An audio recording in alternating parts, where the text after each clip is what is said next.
Good day! We are the Group 2 and we are assigned on the topics Moral Dilemma and Freedom. So first, what is dilemma?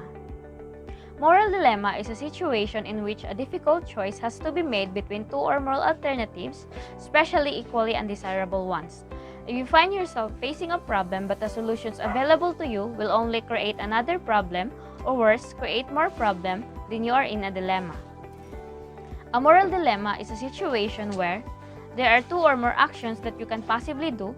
There is a moral lesson for doing such actions, but you won't be able to do all the options provided to you because you can only pick one. So, whatever action you take will be in direct opposition to your feeling of what is right or wrong. That no matter what you do, you are doing something morally wrong while also doing something right. And there are three levels of dilemma. First is personal dilemma. This is when your decision in a morally conflicting situation has the potential to hurt you, another person, or a group of people.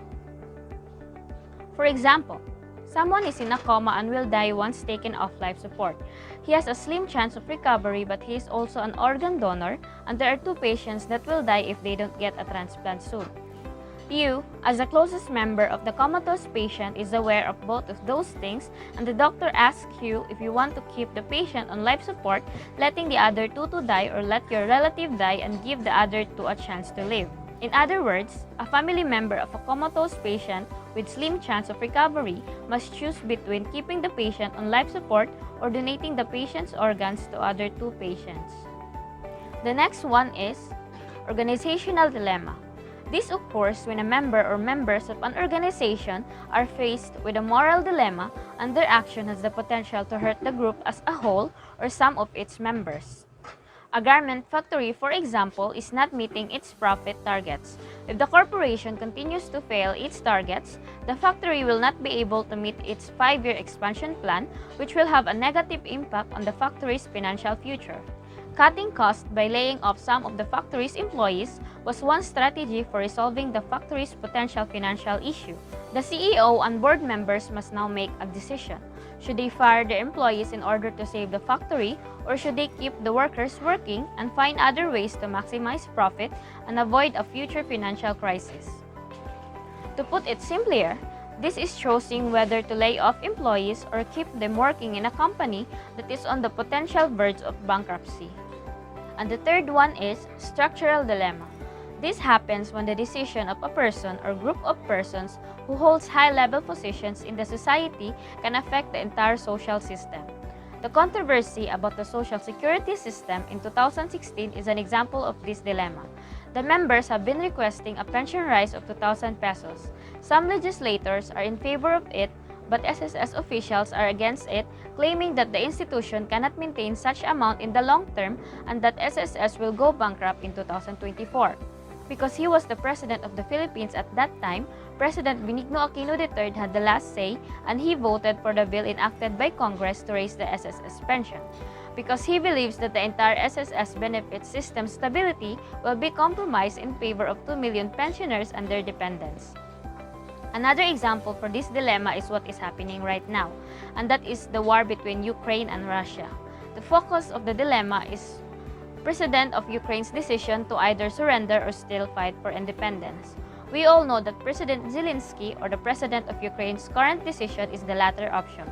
But a lot of soldiers, even civilians, have already died. Not only that, many buildings and infrastructures have been damaged. And even if this war ends, I really hope that it will end as soon as possible. It will take many years for Ukraine to recover. But if President Zelensky chose to surrender, the Ukraine's freedom will be compromised. And it is still yet unknown on what will happen if Ukraine will be under Russia's control in the future. Freedom. So, what is freedom? According to Merriam-Webster's dictionary, freedom defines as the quality or the state of being free.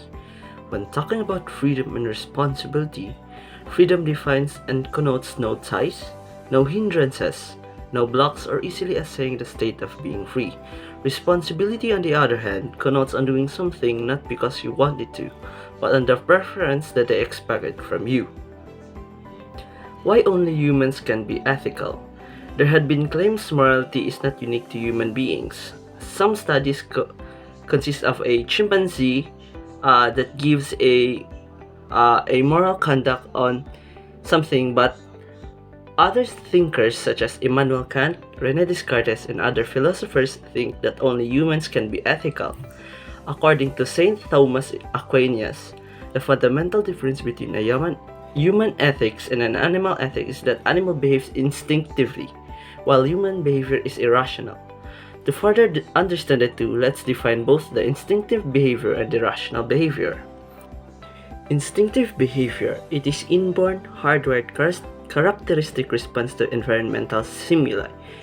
An example of this is when a cat meets a dog. Its instinctive behavior is to run or find something that guard it, or even dare to fight against the dog. Animals' intent of self-sacrifice is more on reproductive success than the use of selfless motive. Examples of these include a dog shaking its head after it gets wet, a turtle seeking out on the ocean after hatching, or a bird migrating before the winter season. Rational behavior, on the other hand, is a decision-making process. Humans, as we are rational because we have the ability to choose the right from wrong. Rational is tied to moral standard. The human is free to decide or to act on his or her own way of decision. The foundation of morality. According to C.S. Lewis, morality is likened to a fleet of sheep. According to him, each ship must sail well on its own. Each ship must also coordinate with the other ship at all times in formation and avoid collision. Finally, the ship must have a destination or purpose of the journey, because if the ship aimlessly sailing, it has failed its ultimate purpose. It is a helpful way to think about morality in relation to self and others and your ultimate goal. But the crucial difference between a person and the ship is that the ship has a captain that gives orders to the personnel, while the person is free to choose his or her own action. So, by saying this, morality is something that is unique to every person. That comes the difference between the morality of a person and the morality that is likened to a fleet of ship, because in a fleet of ship, every person or every crew must adhere to the orders of the captain. While a single person is free to choose what or his or her own decision in his or her own way in making or in achieving his or her own goal.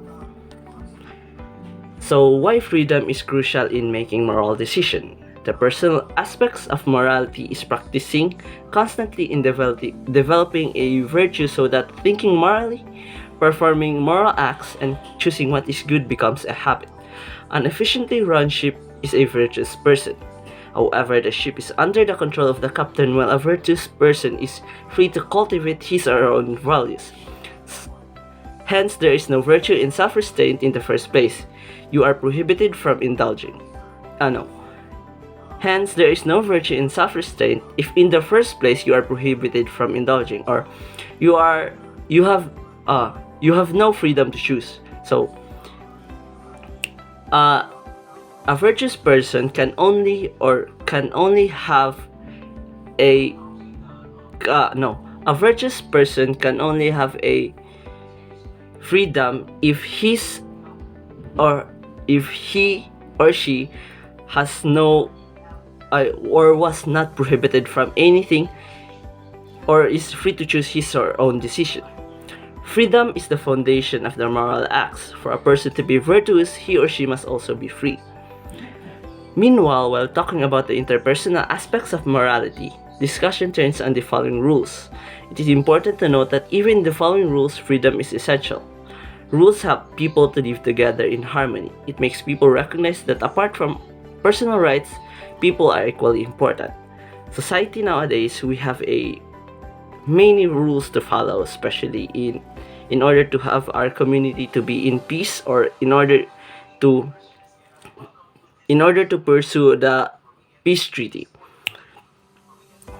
But even though rules adhere to the meaning of freedom, it doesn't mean that rules is not important. Rules rules are made in order to follow, or in order to follow moral decisions, such as we cannot rules stops crime, especially no rules lessens the crime rate. Rules lessens the crime rate, and rules also helps the harmony of every person in the community. But only when a person is free to recognize that he or she has the rights, and that the people have equally have the rights and both needs to be respected, will the person be able to pursue projects, be creative, or reach his or her own full potential for the benefit not just for the self but also for others. This means that even though we have the rules and the rights, we must know that every person has their own rights and rules, that we must know to respect them. We must know what boundaries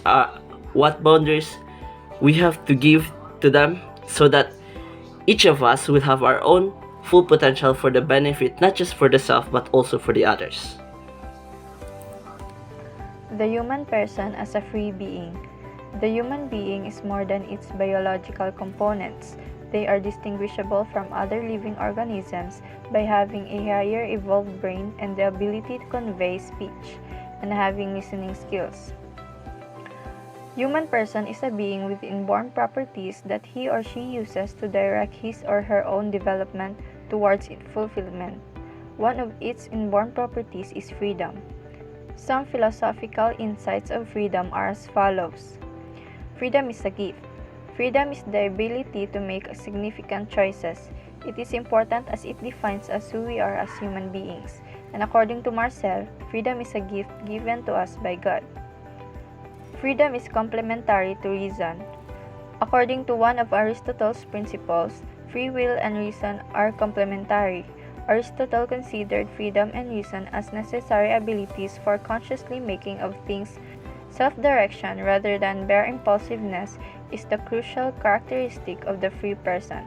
As a moral agent, the human person must exhibit practical rationality to determine how to achieve his or her ultimate goal.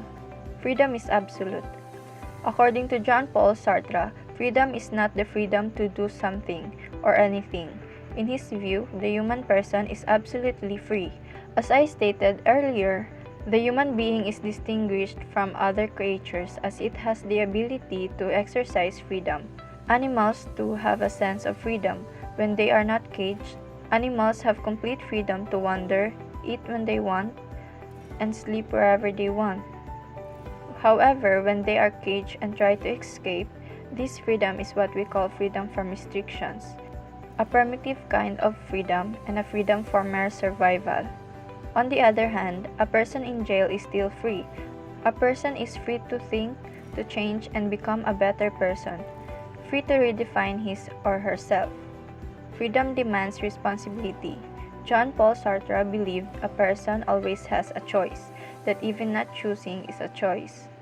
However, responsibility follows freedom. According to Sartre, even though we make our own choices as we are free to do so, these freely made choices have consequences as well. We have to be responsible for every act, whatever we do or don't do. Moreover, Lao Tzu advocated that a person can and should choose to act, but his or her action should be that which would result in harmony.